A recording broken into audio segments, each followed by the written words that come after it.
Hello friends, അപ്പോൾ പുതിയൊരു വീഡിയോയിലേക്ക് എല്ലാവർക്കും സ്വാഗതം. അപ്പോൾ ഇന്നത്തെ വീഡിയോ നമ്മൾ പല രാജ്യങ്ങൾ ഈസ്റ്റേൺ യൂറോപ്പിൽ വരുന്ന പല രാജ്യങ്ങൾ നമ്മൾ കമ്പയർ ചെയ്യാൻ പോവുകയാണ്.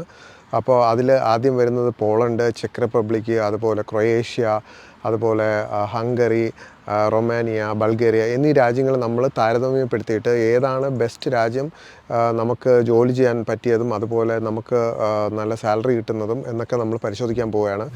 അപ്പോൾ നമ്മൾ ഇതുപോലെ ധാരാളം യൂസ്ഫുൾ വീഡിയോസ് നമ്മുടെ ചാനലിൽ ചെയ്തിട്ടുണ്ട്. അപ്പോൾ അതൊക്കെ കാണാൻ മറക്കരുത്, സബ്സ്ക്രൈബ് ചെയ്യാനും മറക്കരുത്. കാരണം ഇതുപോലെയുള്ള യൂസ്ഫുൾ വീഡിയോസ് നമ്മൾ എപ്പോഴും ചാനലിൽ അപ്ലോഡ് ചെയ്യാറുണ്ട്. അപ്പോൾ നമുക്ക് ടോപ്പിക്കിലേക്ക് തിരിച്ചു വരാം. അപ്പോൾ ആദ്യമായിട്ട് നമുക്ക് ഏത് രാജ്യമാണ് ഏറ്റവും സാലറി തരുന്നത് നമുക്ക് പരിശോധിക്കാം. സാലറി നോക്കുകയാണെങ്കിൽ ചെക്ക് റിപ്പബ്ലിക്കിന് ഏകദേശം 800 യൂറോ പെർ മന്താണ് അൺസ്കിൽഡ് ജോലിക്ക് നമ്മൾ ആവറേജ് എടുക്കുന്നത്. അപ്പോൾ പോളണ്ടിലോട്ട് പോകുമ്പോൾ അത് 1000 യൂറോ ആയിട്ട് നമുക്ക് കാണാൻ സാധിക്കും. അതുപോലെ ക്രൊയേഷ്യ ആണെങ്കിൽ ഏകദേശം വരുന്നത് 800 യൂറോയാണ് ആവറേജ് സാലറി വരുന്നത്. ഹംഗറി ഏകദേശം 750, അതുപോലെ റൊമേനിയ നോക്കുകയാണെങ്കിൽ 600 യൂറോ, അതുപോലെ ബൾഗേറിയ നോക്കുകയാണെങ്കിൽ 550 യൂറോ.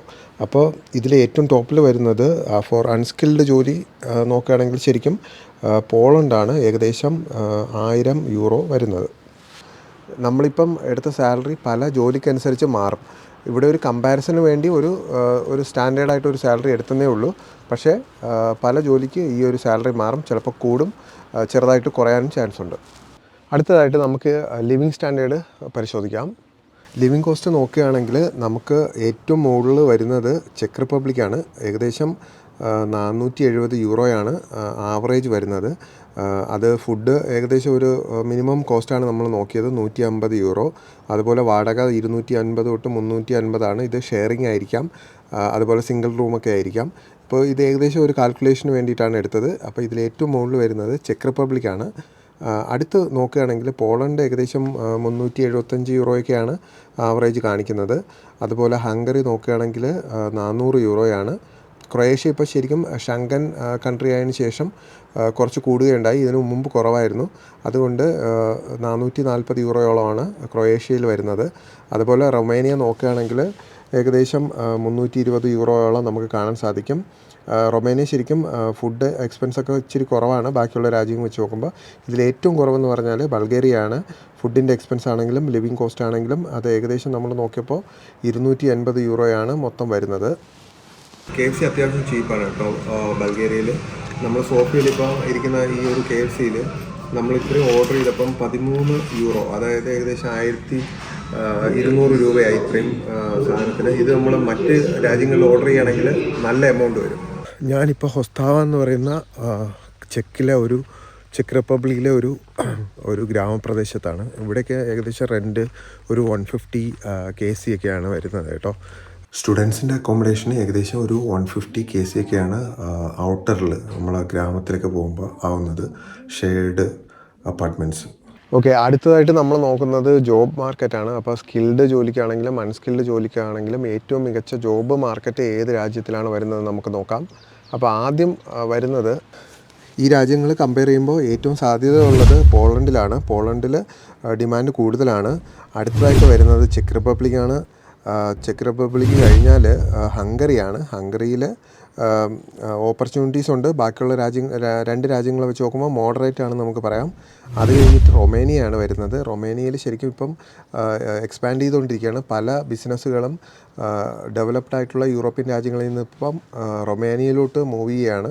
അപ്പം യങ്സ്റ്റേഴ്സായിട്ടുള്ളവർ ധാരാളം വന്ന് ജോയിൻ ചെയ്യുന്ന ഒരു രാജ്യമാണ് റൊമേനിയ ഇപ്പോൾ.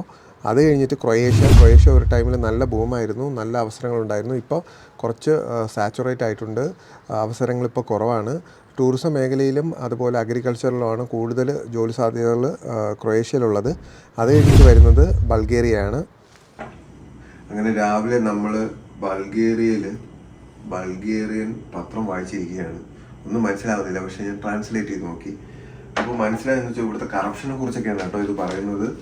ഇവിടെ സേവ് ബൾഗേറിയ എന്നാണ് എഴുതിയിരിക്കുന്നത്. അതുപോലെ കറപ്ഷനെ കുറിച്ചൊക്കെയാണ് ഇവിടുത്തെ കാര്യങ്ങളൊക്കെയാണ് പറയുന്നത്. അടുത്ത് നമ്മൾ നോക്കുന്നത് വിസ പ്രോസസ്സിങ്ങിൻ്റെ കാലാവധിയാണ്. നമുക്ക് ഈ 6 രാജ്യങ്ങളും നമുക്കറിയാം ഷെങ്കൻ രാജ്യമാണ്. എന്നാൽ പോലും പല രാജ്യങ്ങളിലും വിസയ്ക്ക് അപ്ലൈ ചെയ്യുമ്പം കാലതാമസം വരുന്നത് നമുക്ക് കാണാൻ സാധിക്കും. അതിൽ നമുക്കൊരു കമ്പാരിസൺ നടത്തി നോക്കാം. ആദ്യം വരുന്നത് പോളണ്ടാണ്. താരതമ്യേന കുറച്ച് ഈസി ആണെന്ന് തന്നെ നമുക്ക് പറയാം. കാലാവധിയും കുറച്ച് മതി. അടുത്ത് വരുന്നത് ചെക്ക് റിപ്പബ്ലിക്കാണ്. അത് കഴിഞ്ഞ് വരുന്നത് റൊമേനിയയാണ്. റൊമേനിയ നമുക്കറിയാം ഈ ഇടയ്ക്കാണ് ഷെങ്കൻ രാജ്യമായിട്ട് മാറിയത് ബൾഗേറിയയുടെ കൂടെ. അപ്പം അത് കഴിഞ്ഞ് വരുന്നത് ഹംഗറിയാണ്. ഹംഗറി കഴിഞ്ഞിട്ട് ക്രൊയേഷ്യയാണ്. ക്രൊയേഷ്യ ആദ്യമൊക്കെ ഈസി ആയിരുന്നു വിസ പ്രോസസ് ചെയ്ത് കിട്ടാനൊക്കെ ഷെങ്കൻ രാജ്യം ആവുന്നതിന് മുമ്പ്. പക്ഷേ ഇപ്പം കഴിഞ്ഞ ഒരു കൊല്ലമായിട്ട് അപ്ലൈ ചെയ്യുന്നവർക്കൊക്കെ കുറച്ച് ബുദ്ധിമുട്ടാണ് വിസ പ്രോസസ് ചെയ്ത് കിട്ടാനായിട്ട്. അത് കഴിഞ്ഞിട്ട് ലാസ്റ്റ് വരുന്നതാണ് ബൾഗേറിയ. ബൾഗേറിയയും റൊമേനിയയും ഈ ഇടയ്ക്കാണ് ഷെങ്കൻ രാജ്യമായെന്ന് നമുക്കറിയാം. എന്നാൽ പോലും ബോർഡർ ക്രോസിങ്ങിൽ വളരെയധികം സമയം ചിലപ്പോൾ എടുക്കുന്നതായിട്ട് നമുക്ക് കാണാൻ സാധിക്കും.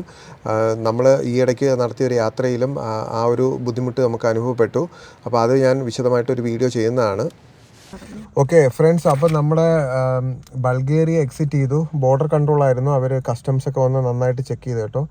നമ്മൾ ചെക്ക് ചെയ്തിട്ട് ഇനി നമ്മൾ നേരെ ഫെറി കയറി നമ്മൾ നേരെ റൊമേനിയയിൽ പോകാൻ പോവാണ്.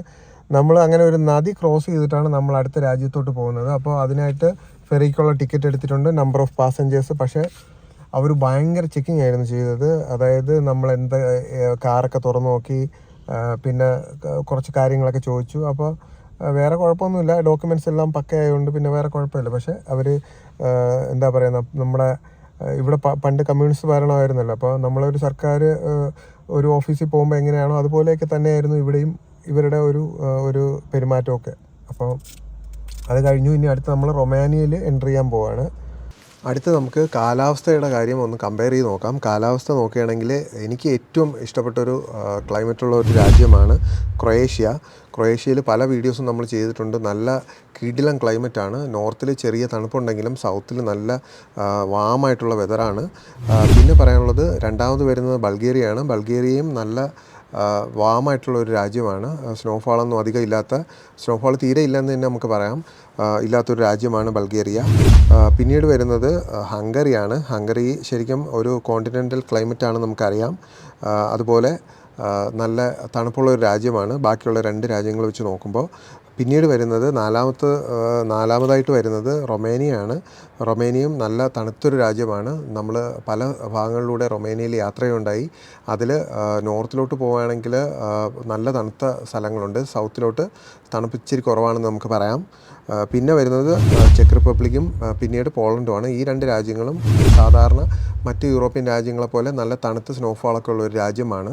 അപ്പോൾ ഇതിൽ നല്ല ക്ലൈമറ്റ് നോക്കി താമസിക്കണമെന്ന് ആഗ്രഹമുള്ളവർക്ക് തീർച്ചയായിട്ടും ക്രൊയേഷ്യ വളരെ പ്രിഫറബിളായിട്ടുള്ള ഒരു രാജ്യം തന്നെയാണ്. അടുത്ത് നമ്മൾ നോക്കുന്നത് ഏത് രാജ്യത്തിലാണ് ഇന്ത്യൻ കമ്മ്യൂണിറ്റി കൂടുതൽ ഉള്ളതെന്നുള്ളതാണ്. അപ്പോൾ അതിൽ ഏറ്റവും ആദ്യം വരുന്നത് പോളണ്ടാണ്. പോളണ്ടിൽ വാർസോവും ക്രാക്കോവിലൊക്കെ ഇന്ത്യൻ കമ്മ്യൂണിറ്റി വളരെ വലുതാണ്. അടുത്ത് നമ്മൾ നോക്കുകയാണെങ്കിൽ ചെക്ക് റിപ്പബ്ലിക്കിലാണ് നമുക്ക് കാണാൻ സാധിക്കുന്നത്. അവിടെ പ്രാഗിൽ അത്യാവശ്യം നല്ല ഒരു ഗ്രോയിങ് ഇന്ത്യൻ കമ്മ്യൂണിറ്റിയൊക്കെ ഉണ്ടെന്ന് നമുക്ക് മനസ്സിലാക്കാം. അതുപോലെ ഇംഗ്ലീഷും വൈഡ്ലി ഇവിടെ സംസാരിക്കുന്ന ഒരു ലാംഗ്വേജാണ്. പിന്നെ വരുന്നത് ഹംഗറിയാണ്. ഹംഗറിയിൽ ബുഡാപെസ്റ്റിൽ വളരെ നല്ലൊരു ഇന്ത്യൻ പോപ്പുലേഷൻ ഉണ്ട്. ഇതും ഒരു ഗ്രോയിങ് പോപ്പുലേഷനാണ്. അതുപോലെ ഇന്ത്യൻ റെസ്റ്റോറൻറ്റ്സും ഗ്രോസറി സ്റ്റോർസും ഒക്കെ ഉള്ളൊരു ക്യാപിറ്റൽ സിറ്റിയാണ് ബുഡാപെസ്റ്റ്. അത് കഴിഞ്ഞ് വരുന്നത് റൊമേനിയയാണ്. റൊമേനിയയിൽ ബുക്കാറസ്റ്റിലും അതുപോലെ ക്ലൂസ്നാപോക്കയിലുമാണ് അത്യാവശ്യം ഇന്ത്യൻ കമ്മ്യൂണിറ്റി ഉള്ളത്. ഇതിപ്പോൾ കൂടി വരുന്നതേ ഉള്ളൂ.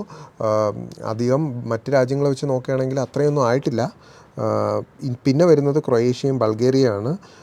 ഈ 2 രാജ്യങ്ങളിലും നിലവിൽ പോപ്പുലേഷൻ വളരെ കുറവാണ്. പക്ഷേ ഗ്രോയിങ് കമ്മ്യൂണിറ്റി ആണെന്നാണ് നമുക്ക് മനസ്സിലായത്.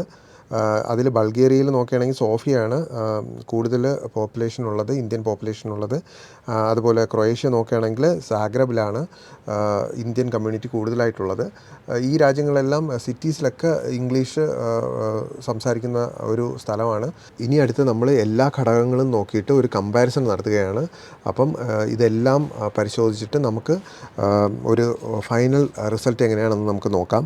അതിൽ നമ്മൾ നോക്കുന്നത് ജോലി സാധ്യതകൾ, അതുപോലെ വിസ പ്രോസസ്സിങ്, അതുപോലെ ഇന്ത്യൻ കമ്മ്യൂണിറ്റിയൊക്കെ ഉള്ളത്, അതുപോലെ ഈസി ആയിട്ട് നമുക്ക് അഡാപ്റ്റ് ചെയ്യാൻ പറ്റുന്നത്, പിന്നെ നമുക്ക് സാലറി എത്ര സേവ് ചെയ്യാൻ പറ്റും, അതുപോലെ ചിലവ് എത്രയാണ്, അതെല്ലാം നോക്കുന്നുണ്ട്. അതുപോലെ നോക്കാത്ത വേറൊരു കാര്യമാണ് വെതർ നമ്മളിപ്പോൾ ഇതിൽ നോക്കുന്നില്ല. അപ്പോൾ ഇതെല്ലാം നോക്കിയിട്ട് ആദ്യം വരുന്നത് നോക്കുകയാണെങ്കിൽ പോളണ്ടിൻ്റെ കാര്യത്തിൽ വളരെ ഇതെല്ലാം കമ്പയർ ചെയ്യുമ്പം മുകളിൽ വരുന്നൊരു രാജ്യമാണ്. അത് കഴിഞ്ഞ് വരുന്നത് ചെക്ക് റിപ്പബ്ലിക്കാണ്. അത് കഴിഞ്ഞ് വരുന്ന 3-ാം സ്ഥാനത്ത് വരുന്നത് ഹംഗറിയാണ്.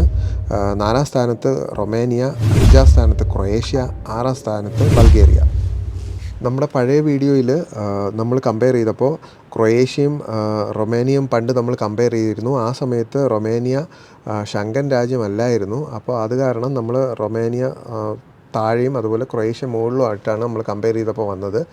ഇപ്പോഴത്തെ സാഹചര്യം വെച്ച് നോക്കുമ്പോൾ റൊമേനിയയിൽ ഉള്ള സാധ്യതകളും അതുപോലെ ക്രൊയേഷ്യയിൽ വരുന്ന എക്സ്പെൻസും വെച്ച് നോക്കിയിട്ടാണ് ക്രൊയേഷ്യ 5-ാം സ്ഥാനത്തോട്ട് പോയത്.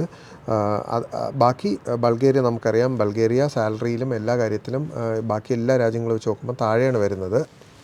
അപ്പോൾ ഇതെല്ലാം കമ്പയർ ചെയ്തപ്പോൾ നമുക്ക് മനസ്സിലായത് പോളണ്ട് പല കാര്യങ്ങളിലും മുന്നിൽ വരുന്നു എന്ന് വിചാരിച്ചിട്ട് നമ്മൾ മറ്റ് രാജ്യങ്ങളും മോശമാണെന്നല്ല, അതും നല്ല മികച്ച രാജ്യങ്ങളാണ്. എന്നാൽ ചെറിയ വ്യത്യാസത്തിൽ പോളണ്ട് മുകളിൽ വരുന്നതായിട്ട് നമുക്ക് മനസ്സിലാകുന്നു. അപ്പോൾ നമ്മൾ വീഡിയോ ഇവിടെ വൈൻഡപ്പ് ചെയ്യുകയാണ്.